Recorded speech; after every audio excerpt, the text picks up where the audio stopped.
Students, we are going to study today module number 14. In this module, we are going to study chapter number 1, resource and development. In this, we will study about the topic land utilization. Land utilization हमारे India में किस तरीके से होता है, इसके बारे में हम पढ़ेंगे। यहाँ पे पहला पॉइंट है, यहाँ पे लैंड यूटिलाइजेशन में फॉरेस्ट हमारा कितना है पूरे इंडिया में, फॉरेस्ट का परसेंटेज कितना है, वो 33%। फॉरेस्ट में कितना परसेंट लैंड आता है इंडिया का, 33%। और हमारा जो बाकी लैंड है वो किस तरीके से डिवाइडेड है वो यहाँ पे देखेंगे। दूसरा पॉइंट है land not available for cultivation. ऐसे लैंड जो कल्टीवेशन के लिए अवेलेबल नहीं है वो कौन से है, बैरन एंड वेस्ट लैंड, जो फालतू बंजर ज़मीन पड़ी हुई है वो इसमें आती हैं।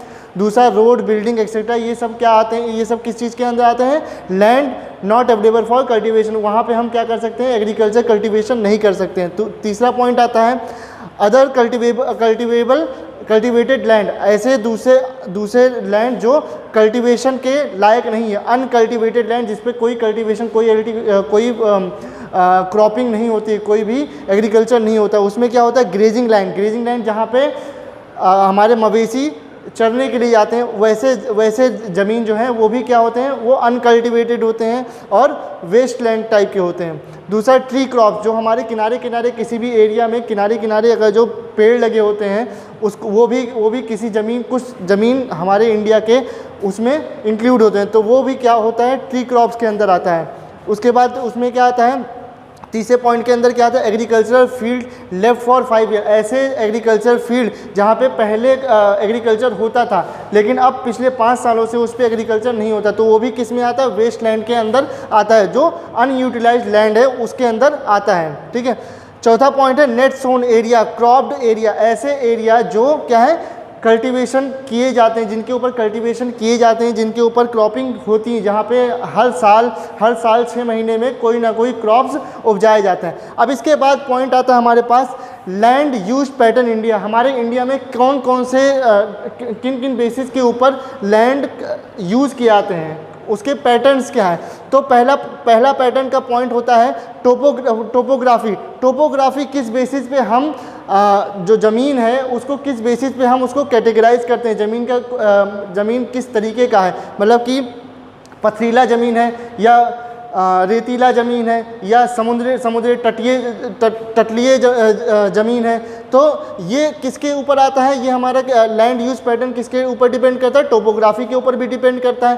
क्लाइमेटिक कंडीशन किस तरह का है, क्या वो राजस्थान का क्लाइमेट वाला ज़मीन है या फिर हमारा जम्मू कश्मीर जहाँ पे बहुत ठंडी पड़ती है वहाँ का ज़मीन है, या फिर हमारा साउथ का जो ज़मीन है वो किस तरह का है, वहाँ पे थोड़ा सा ह्यूमिडिटी रहती है। तो क्लाइमेट के ऊपर भी डिपेंड करता है कि उसका जो इंडिया की ज़मीन है, जो लैंड यूज पैटर्न है वो किस तरह से हम उसको यूज़ करते हैं। उसके बाद आता है सॉइल टाइप। हमारे इंडिया में हर एक रीजन में अलग अलग तरह का सॉइल पाया जाता है, उसके ऊपर भी डिपेंड करता है कि हम उस लैंड को किस तरीके से इस्तेमाल करते हैं। उसके बाद आता है पॉपुलेशन के ऊपर भी डिपेंड करता है कि हम वहाँ पे जो अवेलेबल लैंड है उसको किस तरीके से इस्तेमाल करते हैं। जैसे कि आसाम में हमारा पॉपुलेशन कम है, तो वहाँ पे जो पथरीली ज़मीन है उसको हम कल्टीवेशन एग्रीकल्चर के बेसिस के लिए नहीं यूज़ करते, वहाँ पे हम दूसरी चीज़ें दूसरे क्रॉप्स उगाते हैं, दूसरी तरीके से इस्तेमाल करते हैं। तो पॉपुलेशन के ऊपर भी डिपेंड करता है। जैसे कि हमारे यूपी में क्या है, बहुत ज़्यादा पॉपुलेशन है, तो यहाँ पे जो लैंड है उसको हम एक साल में 2-3 बार कल्टीवेट करते हैं, एग्रीकल्चर करते हैं और वहाँ से हम ज़्यादा से ज़्यादा क्रॉप उगाते हैं। तो पॉपुलेशन के ऊपर भी डिपेंड करता है कि हम अपने लैंड को किस तरह से इस्तेमाल करते हैं।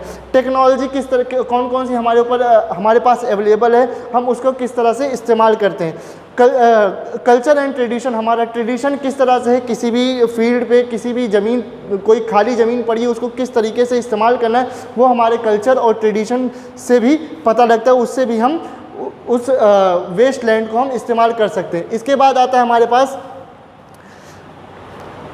जो हमारी टोटल लैंड एरिया है, जो पिछली क्लास में मैंने बताया था वो क्या था, 3.28 million square kilometre. Total India का जो लैंड एरिया है वो कितना है, 3.28 मिलियन स्क्वायर किलोमीटर। ये टोटल एरिया, इसमें 93% ही हम यूज़ करते हैं, मतलब किसी ना किसी काम में हम उसको इस्तेमाल करते हैं। उसका 3.28 मिलियन स्क्वायर किलोमीटर का 93% ही हम इस्तेमाल करते हैं। इसके बाद आता है हमारा एक शॉर्ट फॉर्म आता है NSA। NSA का फुल फॉर्म क्या होता है, net sown area.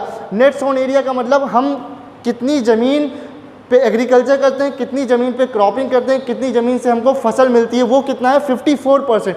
Total usable land का 93% का हमारा नेट सोन एरिया कितना है 54%। उतने से ही हमको क्या मिलता है, एग्रीकल्चर, कोई क्रॉप, कोई फसल मिलती है और उसको हम इस्तेमाल कर पाते हैं। तो इस मॉड्यूल के लिए इतना काफ़ी था। आप लोग इस मॉड्यूल के जो क्वेश्चंस हम दे रहे हैं उसको आप सॉल्व करिएगा, उसको याद करिएगा और नेक्स्ट टॉपिक हम इसके आगे पढ़ेंगे। Thank you.